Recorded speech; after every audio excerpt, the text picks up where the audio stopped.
হয়ে থাকবে, ইতিহাসের এক গৌরব উজ্জ্বল স্বর্ণালী অধ্যায় হিসেবে আমাদের সামনে আপনার চিরদিন স্মরণে থাকবে। তারা এমনও লোক আছে, এমন অনেক ছাত্র আছে যারা দুটি চোখ হারিয়েছে। এই সংখ্যাটা একজন দুইজন নয়, 5 শতাধিক বাংলাদেশের ছাত্র শ্রমিক আপনার চক্ষু হারিয়েছে, বাংলাদেশের জনগণ চক্ষু হারিয়েছে। দুটি চোখ না থাকার কারণে পৃথিবী যাদের কাছে চিরদিনের জন্য অন্ধকার হয়ে গিয়েছে। কেউ হাত হারিয়েছে, কেউ পা হারিয়েছে, কেউ তার মুখমণ্ডল শুদ্ধ আপনার বিকৃত হয়ে গিয়েছে গুলির আঘাতে। আমরা আজকে বলতে চাই, এই সকল পৈশাচিক হত্যাকাণ্ড, নির্মম নির্যাতনের অবশ্যই বাংলার মাটিতে বিচার হতে হবে।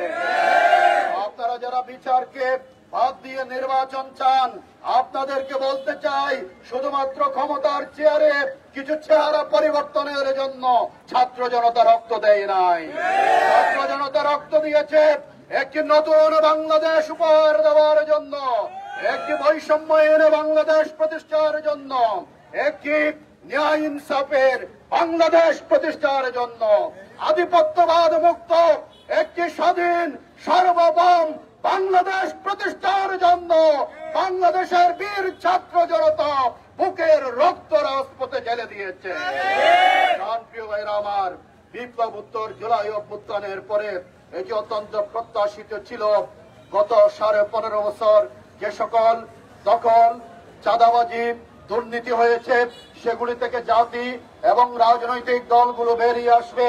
কিন্তু আজকে আমরা দেখতে পাচ্ছি 5ই আগস্টের পরও বাংলাদেশের বিভিন্ন জায়গায় প্রচুর পরিমাণে চাঁদাবাজি হচ্ছে, মানুষের সম্পত্তি দখল বেদখল হচ্ছে, মানুষের উপর মানুষের নির্যাতন হচ্ছে, দুর্নীতি বেড়ে গিয়েছে। ছাত্র জনতা কি এজন্য জীবন দিয়েছিল? জুলাই অভ্যুত্থানের পরে এদেশের আপনার আপামর ছাত্র জনতা, তাদের আকাঙ্ক্ষা ছিল সকলে মিলেমিশে আধিপত্যবাদের বিরুদ্ধে এবং ফ্যাসিবাদের বিরুদ্ধে রাজপথে যেভাবে ঐক্যবদ্ধভাবে কাঁধে কাঁধে মিলিয়ে সংগ্রাম করেছিল, সেভাবে নতুন বাংলাদেশ বিনির্মাণ করার জন্য সকলে ঐক্যবদ্ধ ভূমিকা রাখবে। কিন্তু আমরা কি দেখতে পেয়েছি? আজকে অনেক বড় বড় দল জাতির মাঝে আপনার ডিভিশন তৈরি করা, বিভেদ তৈরি করার রাজনীতি করছে।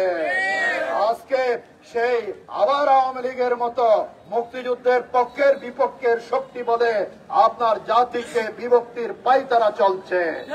এই রাজনীতি তো বাংলাদেশের ছাত্র জনতা তুমি কে আমি কে এই স্লোগান দিয়ে সেদিন প্রত্যাখ্যান করেছে। এই বস্তা পচা রাজনীতি আমরা বলতে চাই, বিপ্লব উত্তর বাংলাদেশে সেই সস্তা রাজনীতি আর ছাত্র জনতা গ্রহণ করবে না।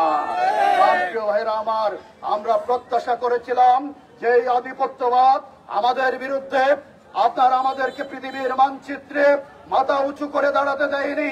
সকলে এই আধিপত্যবাদের বিরুদ্ধে, সীমান্ত হত্যাকাণ্ডের বিরুদ্ধে এবং আমাদের গণতন্ত্রকে ধ্বংস করার জন্য তারা যে সুদীর্ঘ সময় পৃষ্ঠপোষকতা দিয়েছিল, ফ্যাসিবাদী আওয়ামী সরকার বিরুদ্ধে সকলে কথা বলবেন, কিন্তু না, ক্ষমতার জন্য অনেকে আজকে আধিপত্যবাদের বিরুদ্ধে কথা বলেন না। এমন বাংলাদেশ কি আমাদের ছাত্র জনতা চেয়েছিল? আজকে আমরা বলতে চাই, এখনো আমাদের ছাত্র জনতার রক্তের গন্ধ রাজপথে পাবেন। কি ত্যাগ, কি অপরিসীম স্যাক্রিফাইস এই ছাত্র জনতা করেছে রাতারাতি ক্ষমতার জন্য। তাদের এই অবদানকে ভুলে যাবেন না। আজকে আবু সাইদের মা জানে, মীর মুগ্ধের মা জানে, ওয়াসিম আকরামের মা জানে, হাসান হাবিব হাসানের মা জানে সন্তান হারানোর বেদনা কি। আজকে এরকম সহস্রাধিক পরিবার, আজকে হাজার হাজার পরিবার আপনার যাদের পঙ্গুত্ব হয়েছে, তারা আজকে সাফার করছে। যেই সন্তানকে ঘিরে তাদের পরিবারের স্বপ্ন ছিল, সেই সন্তান দেশের জন্য জীবন দিয়েছেন, চক্ষু দিয়েছেন, অঙ্গ দিয়েছেন।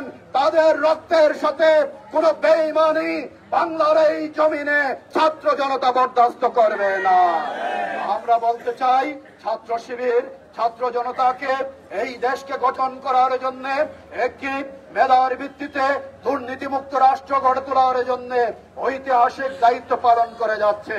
ছাত্র শিবিরকে আপনারা দেখেছেন কখনো অন্য দলকে হিংসা বিদ্বেষ চড়ে দিয়ে নিন্দাবাদ জানানো এবং খারাপ ভাষায় সমালোচনা করতে ছাত্র শিবির তার আদর্শকে উপস্থাপন করে। আমরা আমাদের আদর্শকে উপস্থাপন করি। আমরা আগামী দিনে নতুন বাংলাদেশ নির্মাণ করার জন্য আমাদের পরিকল্পনা উপস্থাপন করি। আমরা সকলে ঐক্যবদ্ধভাবে ফ্যাসিবাদের বিরুদ্ধে, আধিপত্যবাদের বিরুদ্ধে যেভাবে লড়াই করেছিলাম, সেখানে ঐক্যবদ্ধ বাংলাদেশ, সেভাবে ঐক্যবদ্ধ বাংলাদেশ নির্মাণের জন্য আমরা আহ্বান জানাই। কিন্তু আমাদের বন্ধুরা 5 মিনিটে 10 বার জামাত এবং শিবিরের নামে গালি না দিলে তাদের বক্তব্য হয় না। আমি কি এই পর্যন্ত একবারও অন্য কোন দলের নাম নিয়েছি? আমরা রাজনৈতিক সমালোচনা করি, যৌক্তিকভাবে করি, আপনারাও করেন। রাজনৈতিক সমালোচনা না করলে আবার তো ফ্যাসিবাদের উত্থান হবে। কিন্তু একটা শিবির ধরো, ধরে ধরে জবাই করো, এগুলি তো ফ্যাসিবাদ। এই ফ্যাসিবাদ বাংলাদেশে চলবে না।